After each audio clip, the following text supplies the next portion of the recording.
Surah Al-Ma'idah from ayat number 100 to 108. أعوذ بالله من الشيطان الرجيم. بسم الله الرحمن الرحيم.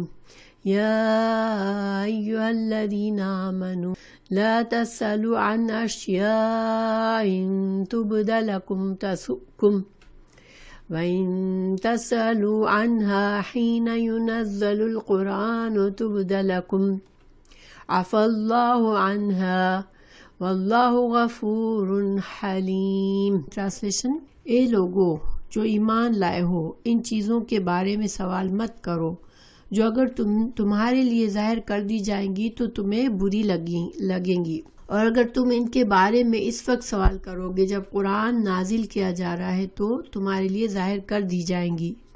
اللہ نے ان سے درگزر فرمایا اور اللہ بے حد بخشنے والا اور نہایت بردبار ہے. اس آیت کا کیا تعلق ہے اس سورہ سے اور کیا ہمیں اس سے سیکھنے کو مل رہا ہے، تو اس کے لیے تھوڑا سا یہ سمجھنے کی ضرورت ہے کہ سورہ المائدہ کے آخری صورتوں میں سے ہے. یہ مکمل ہوئی ہے حجۃ الوداع کے وقت، اس کی آخری آیت نازل ہوئی تھی، اور جو سورہ المائدہ میں بہت سے احکامات ایسی آیات آئی جو کہ پچھلے احکامات کی تکمیل کرتی تھی. یعنی کہ قرآن میں جو سورہ مائدہ سے پہلے کچھ احکامات آئے تھے ان کے بارے میں صحابہ کرام کو کچھ سوالات آئے، بعد میں پوری بات سمجھ نہیں آئی یا کوئی ایسا مسئلہ پیش آیا تو انہوں نے سوال کیا، یا پھر کچھ تفصیلات اللہ سبحانہ تعالیٰ نے چھوڑی ہوئی تھی بعد کے لیے اور وہ بعد میں نازل ہوئی. تو سورہ المائدہ میں اسی وجہ سے جتنے احکامات نازل ہوئے وہ ایک طرح سے تکمیل احکامات ہے، یعنی کہ ہماری شریعت کو مکمل کرنے والے احکامات ہیں. تو صحابہ کرام کے سوالات کے جواب بھی دیے گئے، لیکن ساتھ ہی ساتھ کہہ دیا گیا کہ غیر ضروری سوالات سے بچو، اس لیے کہ بعض اوقات انسان اپنی جہالت میں، جلد بازی میں، یا پھر بس سوالات پوچھنے کے شوق میں جب انسان کسی عالم سے، کسی ٹیچر سے، کسی بتانے والے سے بہت زیادہ سوالات کرتا ہے، ہر حکم کی بال کے خال نکالتا ہے اور بہت تفصیلات پوچھتا ہے، تو یہ پسندیدہ نہیں ہے ہماری شریعت میں. اور خاص طور سے جب قرآن نازل ہو رہا تھا تو اس وقت آپ صلی اللہ علیہ وسلم ایک مفسر قرآن بھی تھے، تو آپ صلی اللہ علیہ وسلم جو بات بھی کہتے تھے، آپ کا ایک ایک فرمان شریعت کا حصہ بن رہا تھا.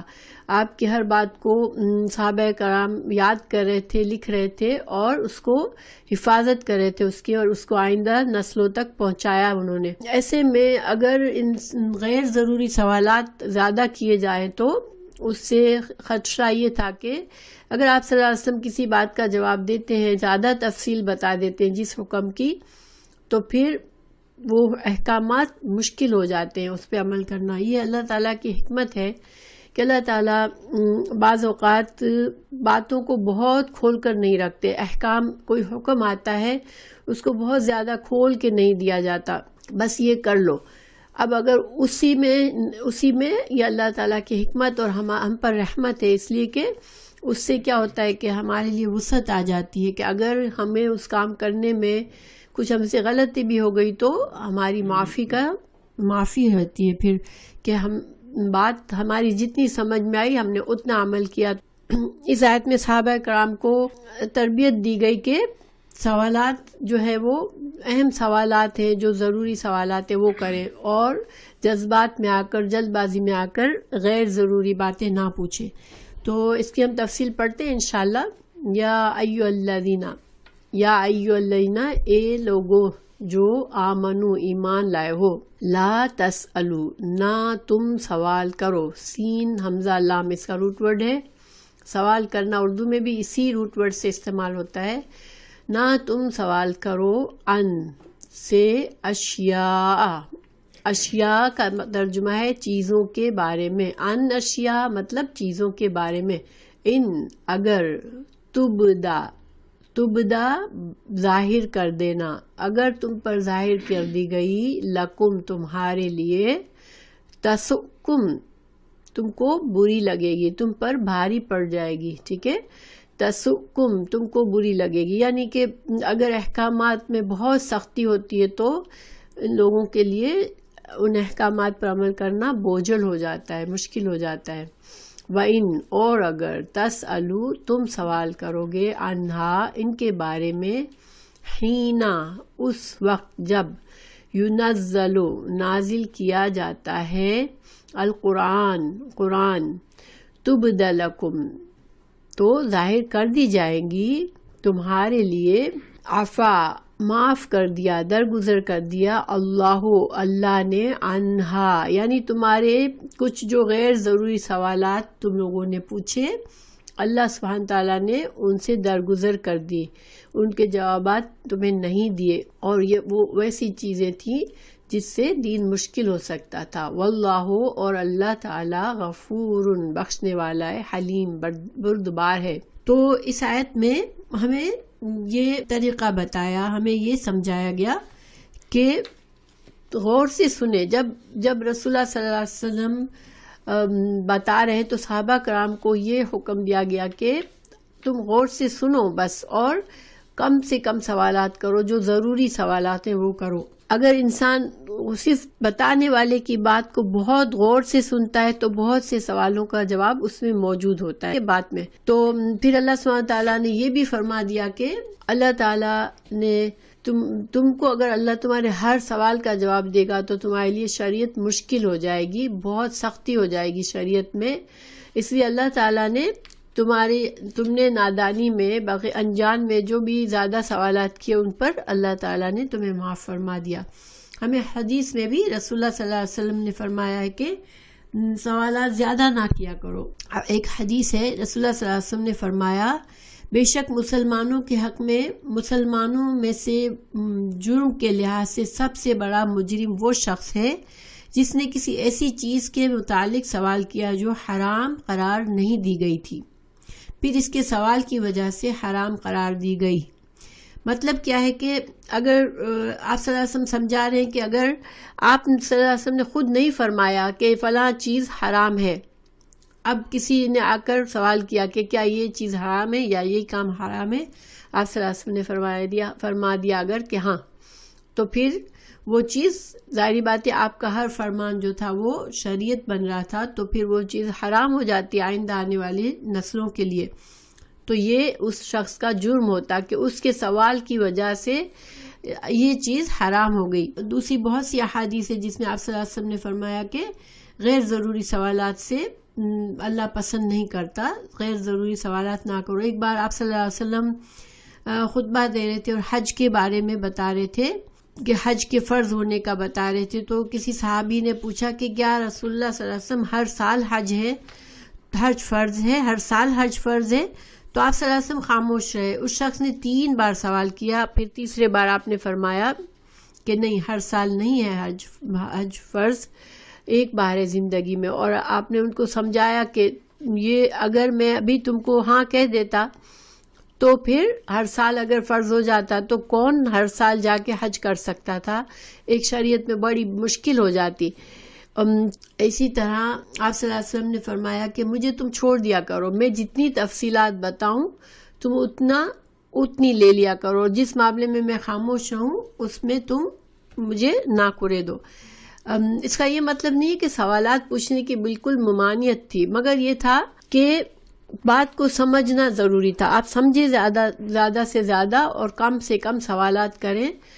اور اس سے کیا ہوتا ہے کہ اجتہاد، اب ظاہری بات کہ علماء غور و فکر کر کے، علماء کے لیے گنجائش رہتی ہے کہ کسی حکم میں جب اللہ تعالیٰ نے خاموشی اختیار کی، رسول اللہ صلی اللہ علیہ وسلم نے خاموشی اختیار کی، تو علماء امت کو اپنی سمجھ سے، اجتہاد سے اور قرآن اور حدیث کے دلائل سے جو باتیں بتائیں گے شاید اس میں زیادہ آسانی ہوگی، وہ پوری امت اس کے لیے باؤنڈ نہیں ہو جائے گی. دیکھیں اگر ایک مجتہد غلطی بھی کرتا ہے تو وہ صرف اس کچھ چند لوگوں کو اثر آئے گا اس غلطی کا، اور اگر ایک چلے مجتہد نے ایک فتویٰ دیا، اس کی وجہ سے سختی ہو گئی کچھ، تو پھر صرف ان لوگوں پر اس کا اثر آئے گا جنہوں نے اس مجتہد کی بات مانی. لیکن اگر اللہ کے رسول صلی اللہ علیہ وسلم اپنے اجتہاد سے کسی بات کو منع کر دیتے، کسی بات میں سختی فرما دیتے تو پھر ساری امت کے لیے یہ مسٹ ہو جاتا. تو یہ یہاں پر اس کی حکمت ہے کہ غیر ضروری سوالات نہ کریں. مگر اللہ سبحانہ تعالیٰ نے ساتھ ہی ساتھ، یہ اللہ کی رحمت ہے کہ اللہ تعالیٰ نے اس امت کے لیے خود ہی اللہ تعالیٰ نے فرما دیا کہ میں نے معاف کر دیا، یعنی کہ ایسے سوالات اگر کیے بھی گئے تو ان کے جوابات نہیں دیے گئے اور اللہ تعالیٰ نے معافی فرما دی. ابھی اگلی آیت میں آئے گا کہ جو بنی اسرائیل تھے ان کی شریعت بہت سخت تھی، اور اس کی شریعت کی سختی کی وجہ یہ تھی کہ ان کی عادت تھی سوال پر سوال کرنا، ہر بات کے بال کی خال نکالنا. تو اب آگے پڑھتے ہم. قد تحقیق سألہا سوال کیا تھا ان کے بارے میں، یعنی کہ شرعی احکامات کے بارے میں بہت سارے سوالات کیے تھے. قوم ایک قوم نے، من قبلکم من سے، قبلکم تم سے پہلے، ثم پھر، اصبحوا پھر وہ ہو گئے، بہا ساتھ اس کے، کافرین کافر ہو گئے. اب یہاں اللہ سبحانہ تعالیٰ سمجھاتے ہوئے ہمیں بتا رہے ہیں کہ تم سے پہلے ایک قوم آئی تھی جس کے اندر یہ خصلت تھی کہ وہ بہت سوالات کرتے تھے، اور پھر اس سے جب ان کی شریعت بہت سخت ہو گئی تو وہ اس پر پابندی بھی نہ کر سکے اور وہ نافرمان بن گئے اور کفر کا ارتکاب کیا.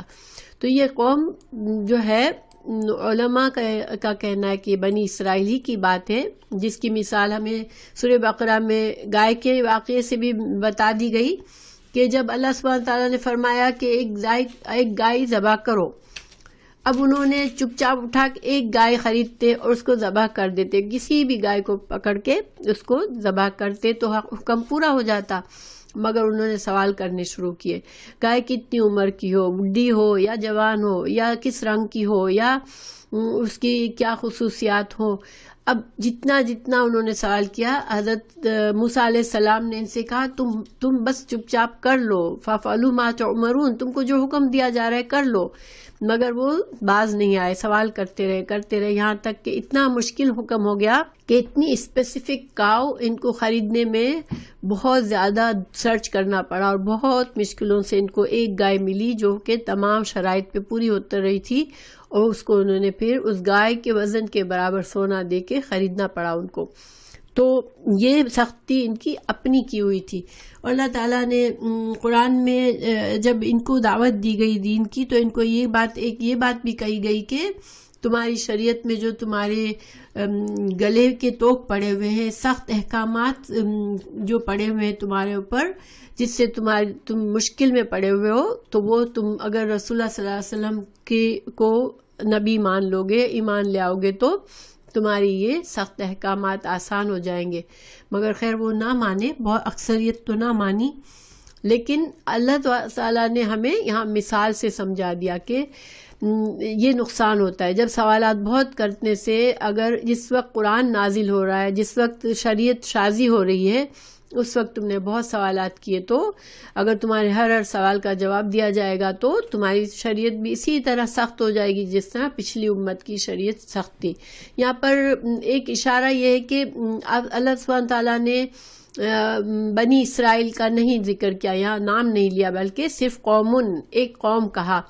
تو اس پر کچھ علماء نے یہ رائے دی ہے کہ یہ ایک طرح سے اللہ سبحانہ تعالیٰ کی ناپسندیدگی اور ناراضگی کا اظہار ہو رہا ہے کہ اللہ تعالیٰ نے ان کا نام بھی نہیں لیا، بس حقارت سے کہہ دیا کہ ایک قوم نے ایسا کیا تھا، تو وہ پھر پورے نہ اتر سکے. جتنا زیادہ انہوں نے دین میں اپنے لیے سختی کروا دی، پھر وہ اس پر عمل نہ کر سکے. تو پھر اللہ سبحانہ تعالیٰ آگے فرما رہے ہیں، ما جعل اللہ، نہیں بنایا اللہ نے، من بحیرتن، من سے، بحیرتن، بحیرہ، اللہ تعالیٰ نے بحیرہ نہیں بنایا ہے، اور ولا، اور نہ صائبتن، اور نہ صائبہ بنایا ہے، ولا، اور نہ وسیلتن، نہ کوئی وسیلہ بنایا ہے، ولا حامن، اور نہ کوئی حام بنایا ہے. اب اللہ تعالیٰ نے یہاں 4 چیزوں کے نام لیے، اور یہ 4 چیزیں کیا ہیں؟ پہلی بات، ما جعل اللہ، اللہ نے نہیں بنائے ہیں، سے مطلب ہے کہ اللہ نے ان چیزوں کو اللہ تعالیٰ نے شاعر نہیں بنایا، شریعت کی علامات نہیں بنائی ہے. جیسے کہ پچھلے ہم نے پڑھا پیچھے آیت نمبر 103 میں اللہ سبحانہ تعالیٰ نے کچھ چیزوں کے نام لیے جن کو اللہ نے کہا کہ یہ حرمت والی ہیں، ان کی حرمت ہے، یہ شاعر اللہ ہے. اور وہ کیا تھی؟ کعبہ کو بتایا، کعبہ حرمت والے مہینے، اور ہدی جو قربانی کا جانور جس کو کعبہ کی طرف لے جایا جا رہا ہے، یا جو قلائد جو ان قربانی کے گلوں میں ڈالے جاتے ہیں، ان کو اللہ نے شعائر بتایا تھا، ان کی حرمت بتائی تھی. تو اللہ تعالیٰ نے کچھ چیزوں کو حرمت والا بنایا ہے ہمارے دین میں، وہ اللہ سبحانہ تعالیٰ کی شان ہے، اللہ تعالیٰ کی یہ حکمت ہے. مگر عربوں نے کچھ چیزوں کو اپنی طرف سے شاعر اللہ بنا لیا تھا، حرمت والی چیزیں بنا لی تھی، اور جن کو وہ کہتے تھے کہ یہ اللہ کے حکم سے ہے.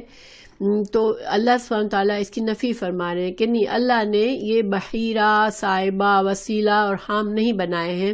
تو یہ کیا چیزیں ہیں؟ تو دیکھیں بحیر، اس کے بارے میں کچھ اقوال ہیں علماء کے کہ کیا ہیں چیزیں.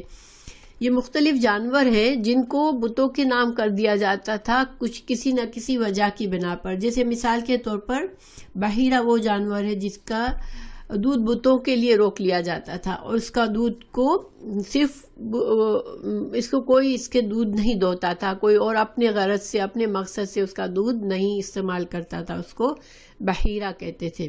اسی طرح صائبہ کو ایسے جانور تھے جن کو بتوں کے نام پر کر کے چھوڑ دیتے تھے. اب وہ بتوں کے لیے ہوتے تھے اور وہ بتوں کے نام پر ہوتے تھے. اب ایسے جانوروں کو بالکل چھوڑ دیتے تھے. اب وہ جہاں بھی چاہے جاتے چڑھتے چگتے پھریں اور جہاں جائے پھرتے رہے. اور لوگ اس سے ڈرتے تھے کہ ان کی حرمت ہے تو ان کو وہ منع نہیں کرتے تھے. مثال کے طور پر کسی کی چراگاہ میں چلا گیا کوئی یہ ایسا جانور جس کو بتوں کے نام پر کیا ہوا ہے، تو پھر وہ ڈرتا تھا کہ میں اس جانور کو اپنی چراگاہ سے نہ نکالوں، کہیں مجھ پر عذاب نہ آ جائے. اسی طرح وسیلہ جو ہے وہ ایسی اٹھنی تھی جو کہ دو مادہ بچوں کو جنم دیتی تھی، تو اس کو بھی بتوں کے نام کر دیتے تھے. اور حام ایسا مرد، ایسا مذکر جانور جسے سانڈ کہتے ہیں، یعنی اونٹ کا مذکر، کہ اس نے کئی اونٹنیوں سے اس کے بچے ہو چکے ہوں، تو پھر اس اونٹ کو بھی آزاد چھوڑ دیتے تھے بتوں کے نام پر. کہ اب ایسے جانور جو تھے وہ سب اتنی اس کی عظمت لوگوں کے دلوں میں ڈال دی تھی کہ وہ جانور گھومتے پھرتے ہوتے تھے، مگر ان کو کوئی چھوتا نہیں تھا، ان کو کوئی منع نہیں کرتا تھا. جہاں چاہے پانی پی لے، جہاں چاہے اپنا چر لے.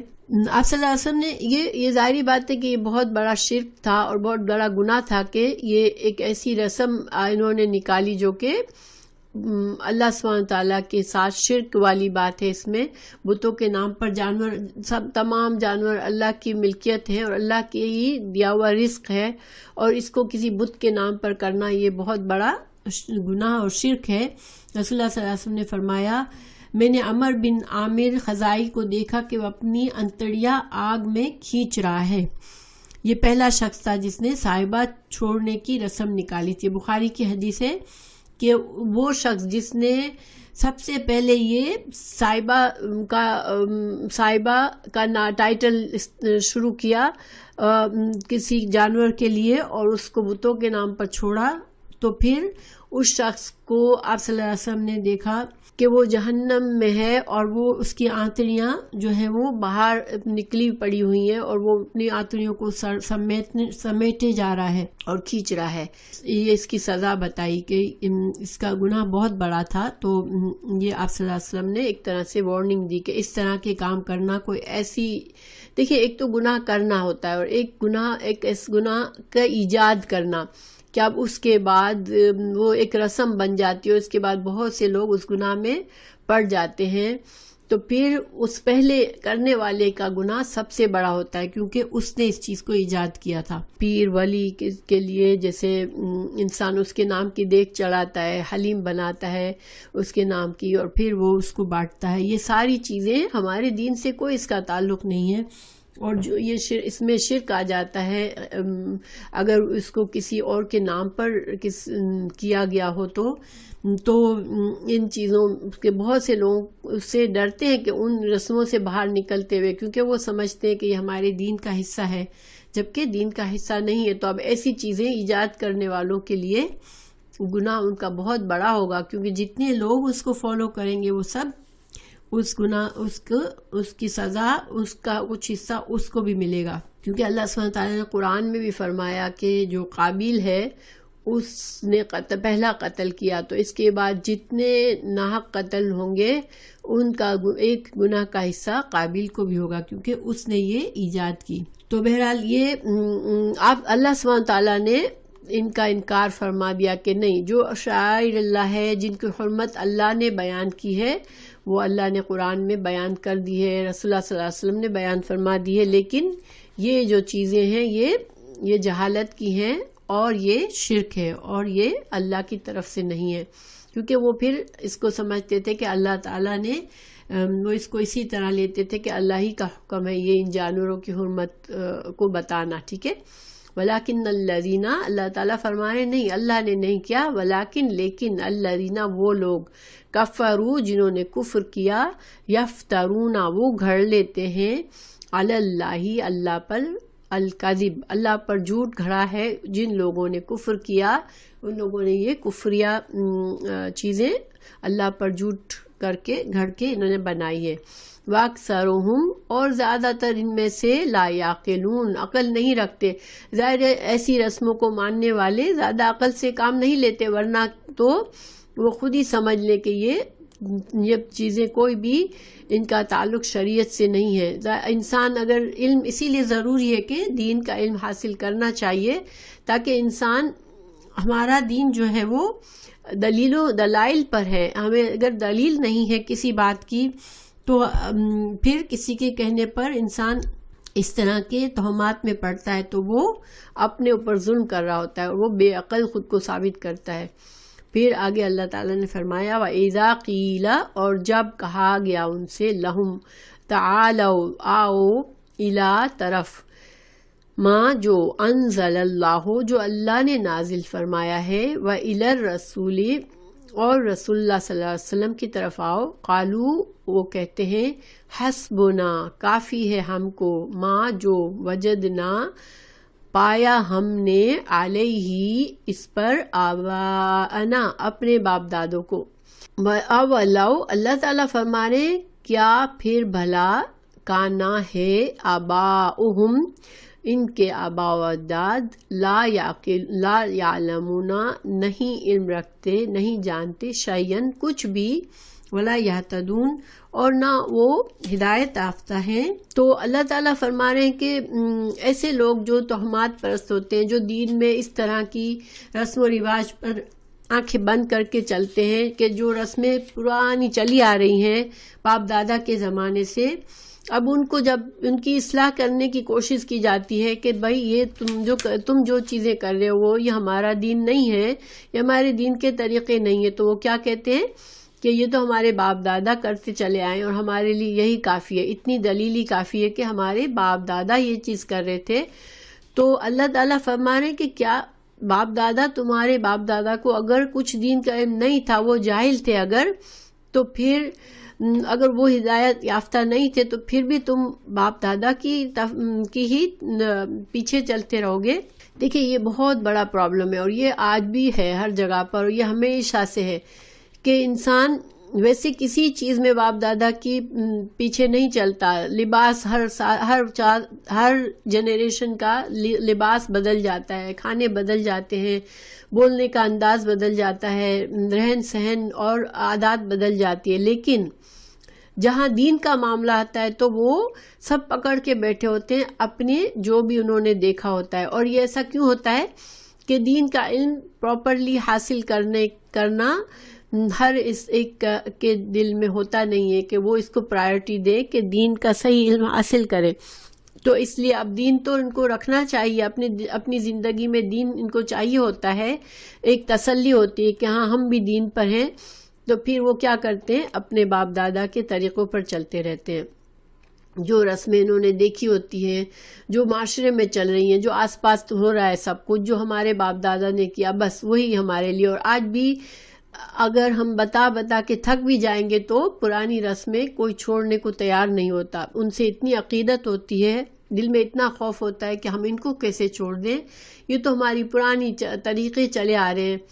آج دیکھیں موت میت کے جو طریقے ہیں, اس کے بعد میت کے زیارتیں ہو رہی ہیں, کھانے بن رہے ہیں, پھر 40واں ہو رہا ہے, پھر 10واں ہو رہا ہے, پھر پتہ نہیں کیا کیا برسیاں ہوتی ہیں, اور پھر اسی طرح شادیوں کی بہت سی رسومات ہیں. یہی اور بھی بہت سے اہم موقعوں پر لوگوں نے جو پرانی چلی آ رہی ہے ہمارے رسم و رواج, اور اپنے اپنے خاندان میں جو انہوں نے دیکھا, اپنے گھروں میں جو دیکھا, بس اس سے ہٹنے کا نام نہیں کوئی لیتا.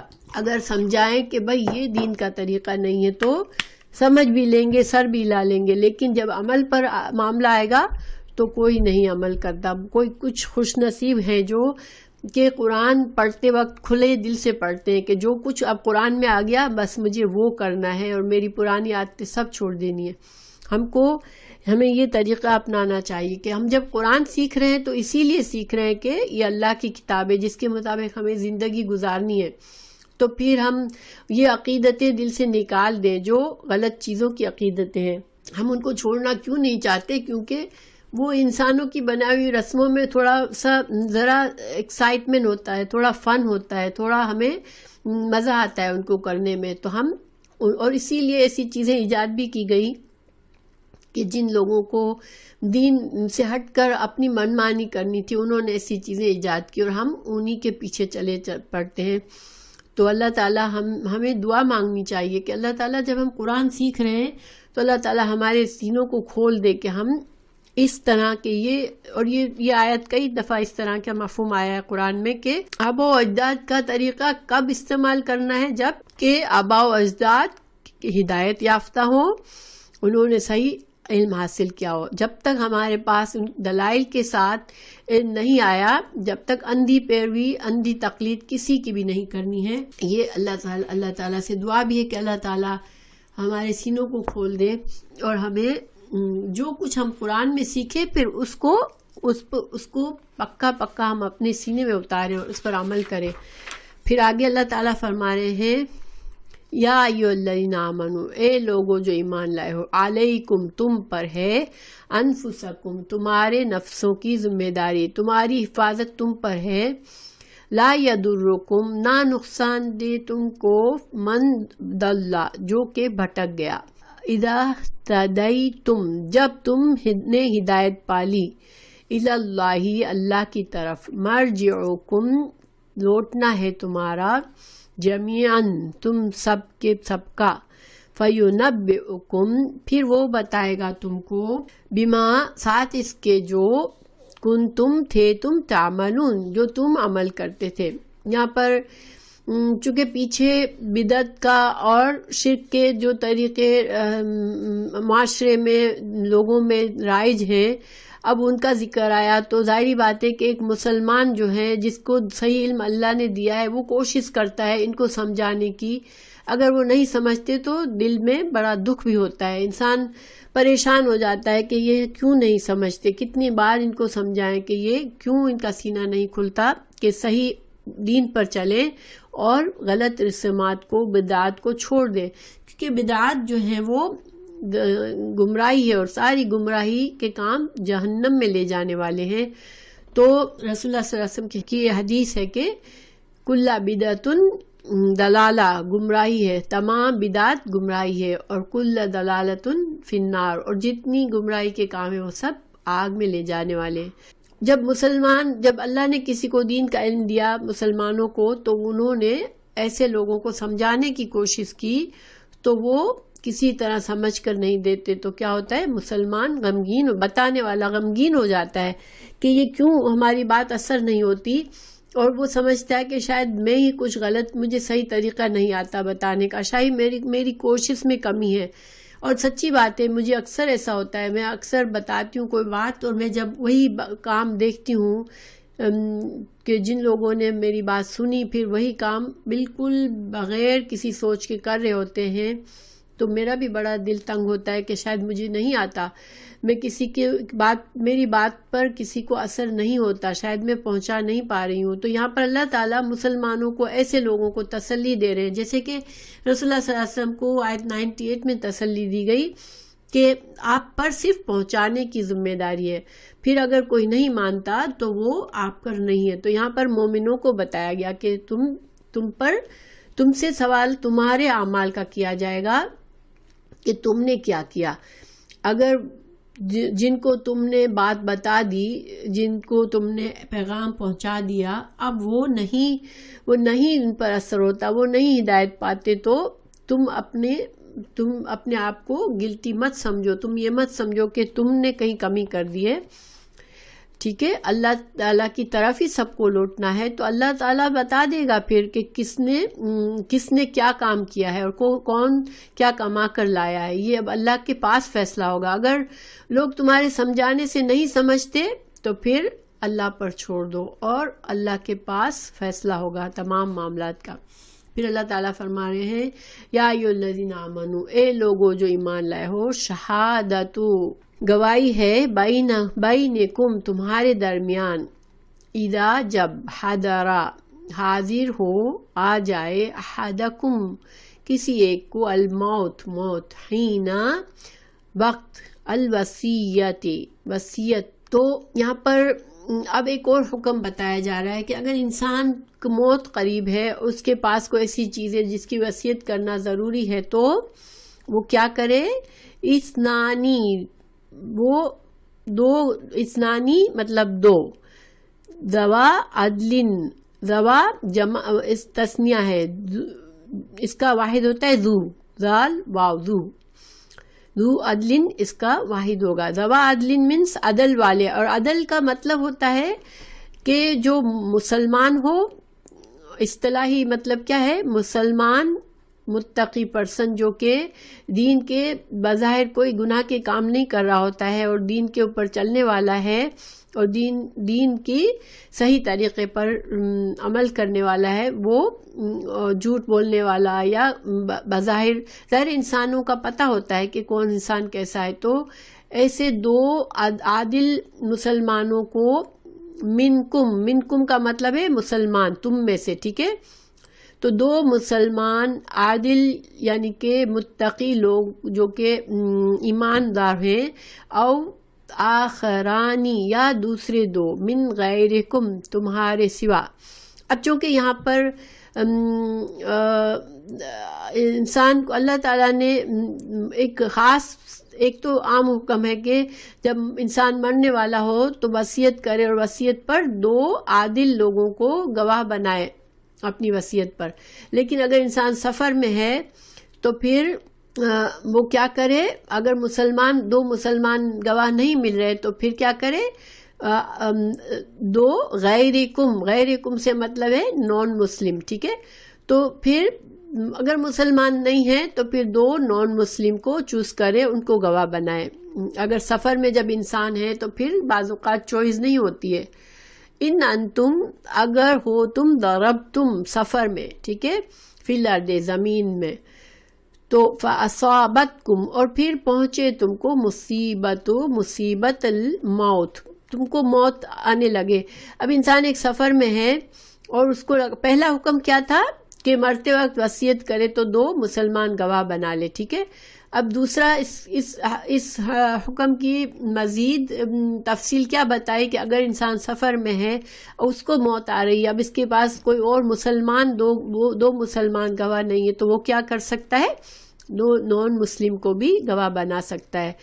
پھر موت اگر قریب آ گئی ہے اور سفر میں اب کوئی چوائس نہیں ہے تو پھر دو نان مسلم کو گواہ بنا لے اپنی وصیت پر. تحبسونہما، اب اس کا اگلا ٹکڑا، اس حکم کا اگلا ٹکڑا ہے. پہلا ٹکڑا یہ ہے کہ مرتے وقت انسان وصیت کرے. اگر کوئی چیز ایسی ہے ویلیوبل ہے اور وصیت کرنے والی ہے تو وصیت کرے. ٹھیک ہے.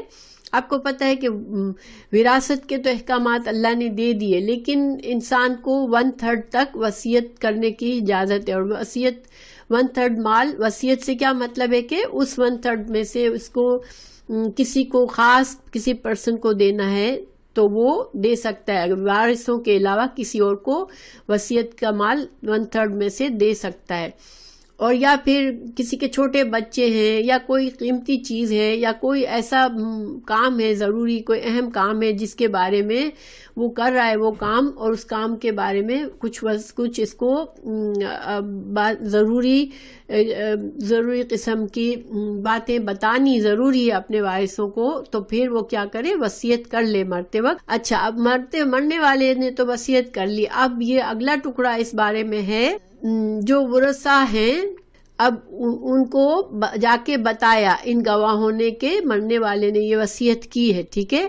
اب انہوں نے جو میت کے وارث تھے ان کو کچھ یقین نہیں آیا کہ پتہ نہیں، ان کے بارے میں اچھا گمان نہیں ہے ان کو کہ یہ لوگ جو جن کو میرے مرنے والے باپ نے وصیت کی ہے وہ شاید بہت بھروسے کا آدمی نہیں ہے. تو پھر وہ کیا کرے، تحبسونہما، وہ اگر وہ مسلمان ہے تو ان مسلمان 2 لوگوں کو روک لے. ہاں، من بعد میں الصلاۃ، صلاۃ کے، یا فیقسمانی، پھر ان دونوں کو قسم دینی ہوگی، یعنی یہ دونوں قسم اٹھائیں گے باللہ، اللہ کی.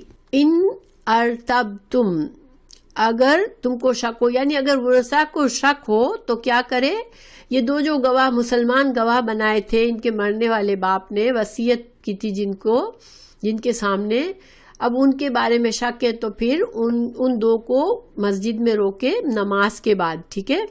پھر ان سے اللہ کی قسم اٹھوائے کہ لا، نہیں، نشتری، ہم بیچیں گے، بھی، اس کو، ثمنن، قیمت میں، ولو، اگرچہ، کانا، ہو، دا قربا، رشتہ دار، ولا، اور نہ، نکتمو، نہ ہم چھپائیں گے، شہادتا، گواہی کو، اللہ کی، انا، بے شک ہم، اذن، جب، لمن الآثمین، البتہ اگر پھر ہم گناہگاروں میں ہو جائیں گے. اگر ہم ایسا کریں گے تو ہم گناہگار ہو جائیں گے. دیکھیں اس کا ترجمہ میں پڑھتی ہوں. اے لوگوں جو ایمان لائے ہو، تمہارے آپس کی شہادت، جب تم میں سے کسی کو موت آ پہنچے، وصیت کے وقت 2 عدل والے آدمی ہوں گے جو تم میں سے ہوں، یعنی مسلمان ہوں، یا 2 وہ تمہارے غیر سے ہوں اگر تم زمین میں سفر کر رہے ہو اور پھر تمہیں موت کی مصیبت آ پہنچے. تم ان دونوں کو نماز کے بعد روک لو گے اگر تم شک کرو. اگر تمہیں ان 2 گواہوں پر شک ہے تو نماز کے بعد ان کو روکو گے. پس وہ دونوں اللہ کی قسم کھائیں گے کہ ہم اس کے ساتھ کوئی قیمت نہیں لیں گے، اگرچہ وہ قرابت والا ہو، اور نہ ہم اللہ کی شہادت چھپائیں گے. یعنی کہ وہ کہے کہ ہم نے جو وصیت پہنچائی ہے اس کے لیے ہم کوئی قیمت لے کے اس میں رد و بدل نہیں کریں گے. ٹھیک ہے. چاہے اس رد و بدل سے ہمارے کسی قرابت دار کو بھی فائدہ پہنچتا ہو. اگر ہم ایسا کریں گے تو پھر ہم اللہ کی گواہی کو چھپا رہے ہوں گے. یعنی کہ جو شہادت کا ہمیں اللہ نے حکم دیا ہے، ایک مسلمان کا گواہ بنتا ہے، تو پھر ہم تو اللہ کی گواہی کو چھپا رہے ہوں گے، اور بے شک ہم اس وقت یقیناً گناہگاروں میں سے ہوں گے.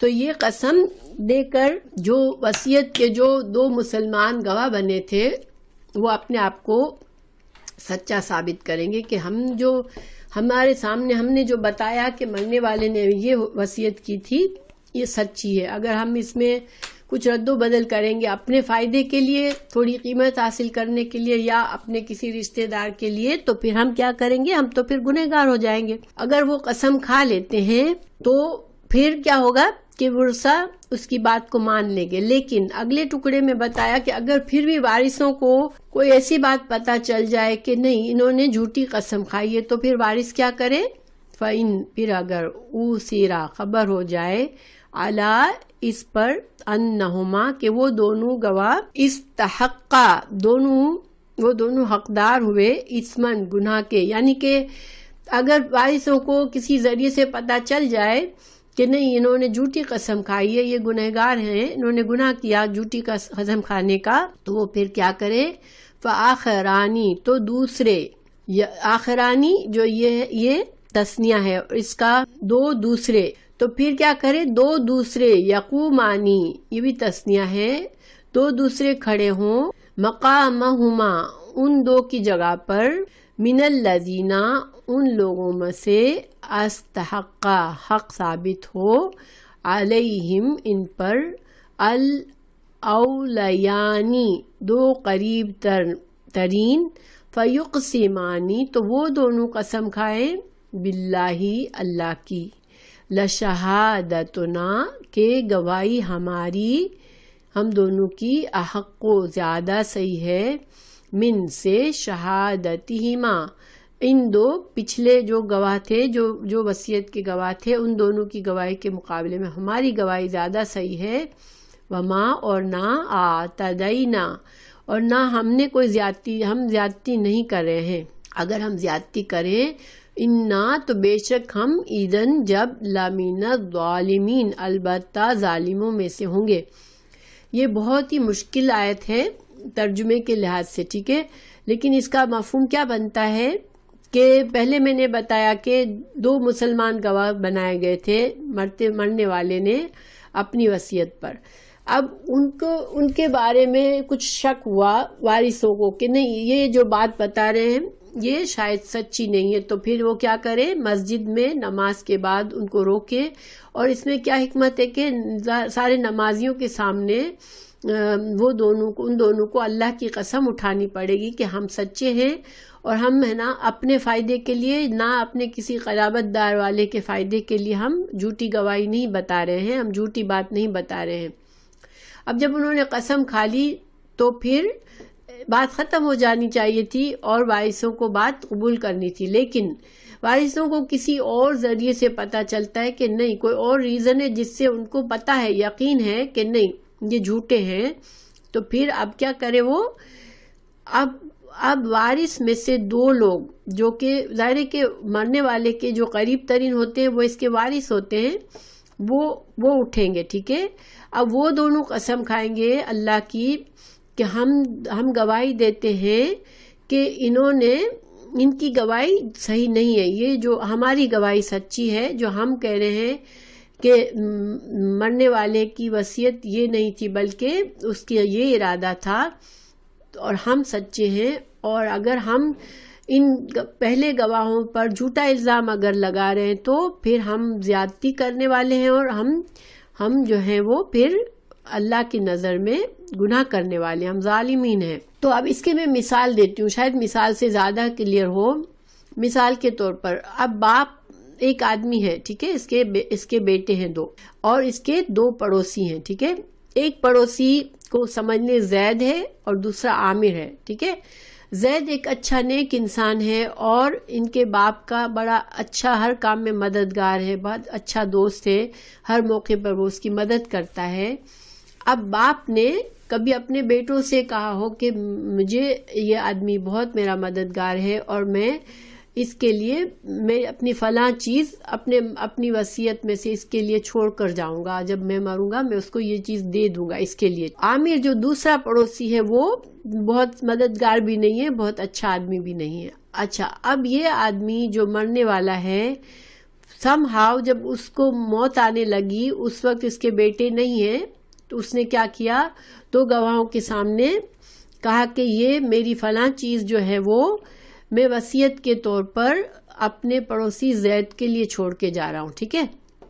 کیونکہ دیکھیں جو تمام باقی کا مال ہے 1/3 صرف 1/3 تک ہی وصیت ہوتی ہے، باقی مال تو خود بخود وارثوں کو پہنچے گا، ٹھیک ہے نا۔ تو اب وہ ان دو گواہوں کو لیتا ہے اور بولتا ہے کہ میرا یہ چیز میری جو ہے یہ میرے پڑوسی زید کو دینے کے لیے چھوڑ کے جا رہا ہوں، میں اس کو میرے بیٹوں کو بتا دینا کہ زید کو یہ چیز دے دے۔ یہ گواہ آتے ہیں تو ان کی دوستی سمہاؤ عامر سے ہے جو کہ اچھا پڑوسی نہیں ہے، جس کو نہیں دیا ہے، ٹھیک ہے۔ اب عامر کہتا ہے کہ تم ان کو جھوٹی گواہی دے دو اور بول دو کہ یہ چیز وہ مجھے دے دیں، ٹھیک ہے.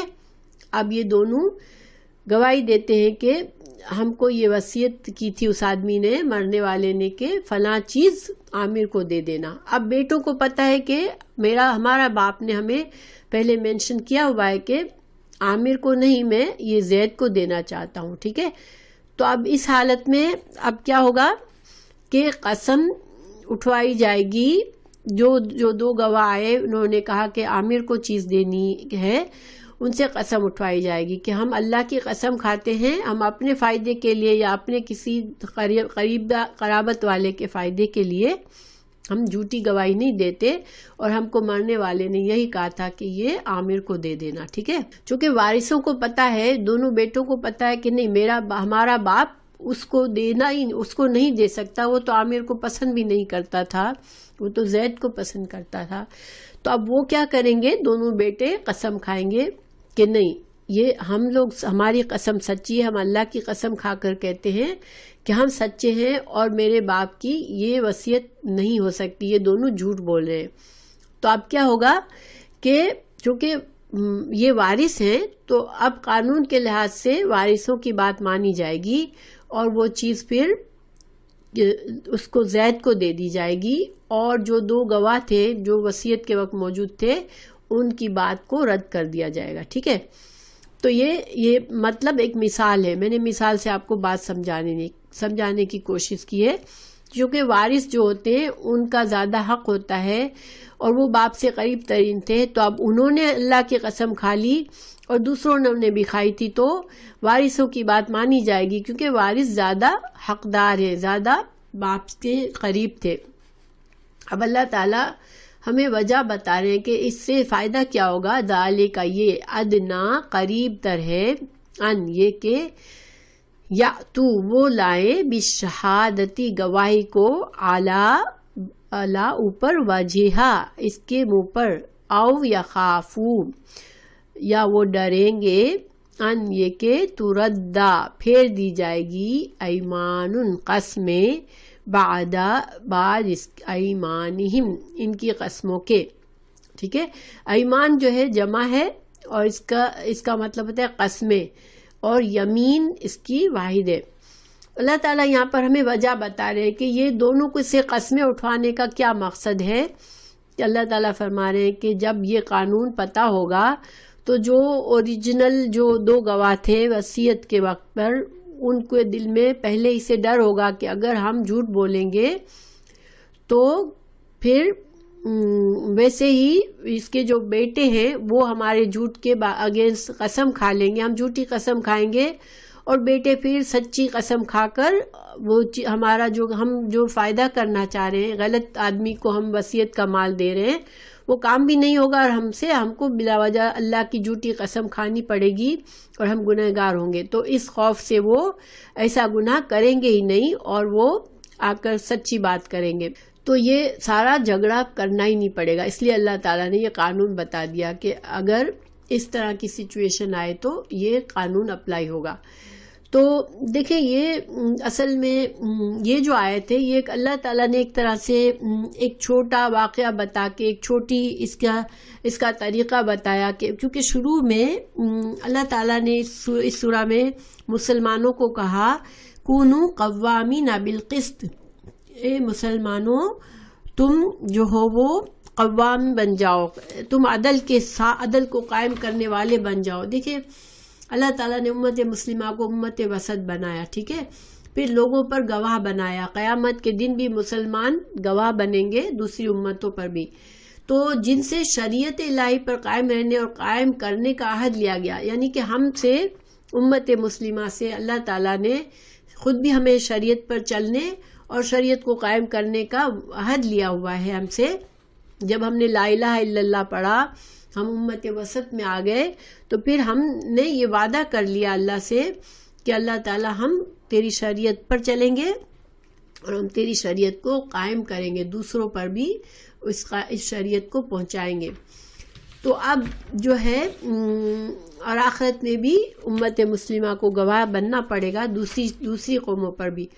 تو اس کی ایک مثال بتا دی اللہ تعالیٰ نے کہ تم کس طرح سے اس اپنے قسط، اس عدل کو قائم کرو کہ یہاں پر ایک واقعہ بتا دیا کہ مرنے والا اگر وصیت کر کے گیا ہے کسی کو، تو وصیت جنہوں نے کی ہے، جنہوں نے گواہ بنے وصیت کے، وہ سچا سچا آ کر بات بتا دیں، اور اگر انہوں نے جھوٹ بولا تو باقی لوگ اس جو وارث ہیں وہ اس جھوٹ کو کس طرح سے ختم کریں گے اور سچائی کو قائم کریں گے کہ وہ اللہ کی قسم کھائیں گے مسجد میں۔ اب اگر وہ ان کی قسم کے خلاف قسم کھائیں گے تو پھر عدل پھر سے قائم کریں گے اور وہ اپنے باپ کی وصیت کو صحیح طرح سے عمل میں لائیں گے۔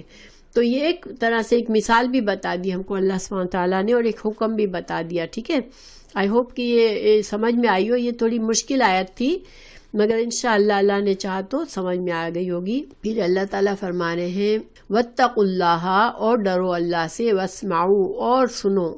اللہ تعالیٰ سب سے بڑی بات یہ کہ اللہ تعالیٰ ہمیں سب سے بڑی نصیحت کیا فرما رہے ہیں کہ ہر حال میں اللہ کا تقوی کرو اور تم احکامات کو غور سے سنو، ٹھیک ہے۔ واللہ، اور اللہ تعالیٰ لا یہدی، نہیں ہدایت دیتا ہے، القوم الفاسقین، جو فاسق لوگ ہیں، جو اللہ کی حدود کی پرواہ نہیں کرتے، پھر ان کو ہدایت نہیں ملتی۔ تو اصل کیا ہے ہمارے لیے؟ واسمعوا، ہم قرآن کی سنیں، اللہ کی باتوں کو سنیں، رسول صلی اللہ علیہ وسلم کی باتوں کو سنیں، اور پھر اللہ کا تقوی دل میں لا کے ان پر ہم قائم ہو جائے۔ کونوا قوامین بالقسط، ہم قسط کے ساتھ، عدل کے ساتھ اس شریعت پر قائم ہو جائے اور دوسروں کو بھی اس پر قائم کریں۔ ہمارا لیسن پورا ہو گیا۔ تو خلاصہ تھوڑا سا آج تھوڑا مشکل سبق تھا۔ خلاصہ آج کی آیات کا یہ ہے کہ سورہ مائدہ میں جو بہت سارے ہمیں احکامات دیے گئے، اللہ تعالیٰ نے بہت سے احکامات دیے، اور بہت سے احکامات کی کچھ تفصیلات آخر میں سورہ مائدہ کا اختتام ہونے والا ہے، تو ان کی فائنل جو شرائط یا جو حصے کسی حکم کے رہ گئے تھے وہ اللہ تعالیٰ نے ہمیں یہاں بتائے، اور ساتھ ہی ساتھ یہ بھی بتا دیا کہ شریعت میں حد سے زیادہ سوالات کرنا پسندیدہ نہیں ہے۔ انسان غور سے سنے، سمجھے اور اپنی استطاعت کے مطابق عمل کرنے کی کوشش کرے۔ اصل مقصد یہ ہے کہ انسان کے اندر اخلاص ہو، وہ اخلاص کے ساتھ دین کو سیکھے اور اپنی استطاعت کے مطابق اس پر عمل کرے۔ اور دوسری بات یہ کہ جو سب سے بڑی گمراہی کی وجہ ہے لوگوں کی، وہ لوگوں کی اندھی پیروی کرنا ہے۔ کچھ لوگ جو بدعات کو ایجاد کرتے ہیں، غلط طریقے رائج کرتے ہیں، تو ہماری ذمہ داری کیا ہے کہ ہم دین کو صحیح طرح سے سیکھیں اور اپنی اندھی تقلید نہ اپنے آباء و اجداد کی کریں، نہ کسی بھی ایسی رسموں کو نہ مانے جو کہ بغیر دلائل کے چلی آ رہی ہیں۔ ہمیں اللہ تعالیٰ نے فرمایا کہ دلائل کے ساتھ چلنا ہے۔ دیکھیے جب آباء و اجداد کی تقلید کے لیے منع فرمایا تو کیا بتایا کہ اگر آباء و اجداد کو کوئی علم نہیں ہے، کوئی ہدایت نہیں ہے، تو کیا پھر بھی تم اس کی پیروی کرو گے؟ اس کا کیا مطلب ہوا کہ دین میں ہمیں اس کی پیروی کرنی ہے جو علم کے ساتھ ہمیں سکھائے، جو ہدایت یافتہ ہو۔ اور دوسرا یہ ہمیں ایک مثال بھی بتا دی کہ ہمیں شہادتیں کیسے قائم کرنی ہے، ہمیں اللہ کے دین کو عدل کے ساتھ کیسے قائم کرنا ہے،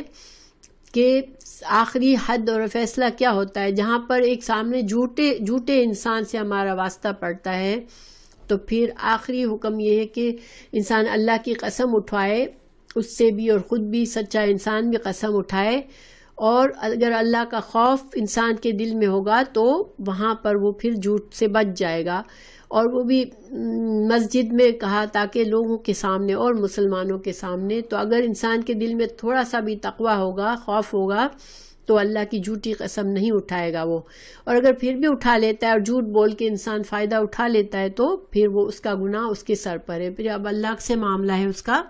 اب جو ہے اللہ تعالیٰ چاہے اسے دنیا میں بھی رسوا کر دے یا آخرت میں اس کو عذاب دے، تو ہمیں اس سے بچنے کی ضرورت ہے انشاءاللہ۔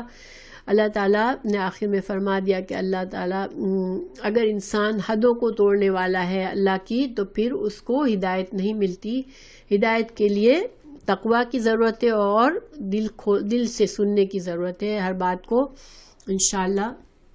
تو اللہ تعالیٰ ہمیں صحیح علم عطا کرے شریعت کا. اور سب سے بڑی بات، اپنی جو پرانی چیزیں چلی آ رہی ہیں اس کو ہمیں چاہیے کہ ہم اب اس قرآن کے علم سے پرکھیں اور اس کے دیکھ کر پھر ہم آگے بڑھیں کہ اب ہمیں کون سی چیزوں کو، پرانی جو رسم و رواج، جو بھی دین کے طریقے ہم نے رائج کیے ہوئے ہیں اپنے باپ داداؤں سے، اپنے معاشرے سے، ان میں سے ہمیں اگر غلط چیزیں ہمارے اندر ہیں تو ان کو ہم چھانٹ لیں اور ہم ان کو نکال دیں، اس سے پہلے کہ ہم جو ہیں وہ غلط راستے پہ خود کو چلتے چلتے ٹو لیٹ کر دیں. ہم بہت زیادہ اللہ تعالیٰ کے سامنے ہمیں پیش ہونا ہے، اور اصل بات وہاں پر کوئی کسی رشتے کا، کسی کا کچھ لحاظ نہیں ہے. اصل لحاظ یہی ہے کہ کس نے کیا عمل کیا. تو اللہ سبحانہ تعالیٰ ہمیں نیک عمل کرنے والا بنائے.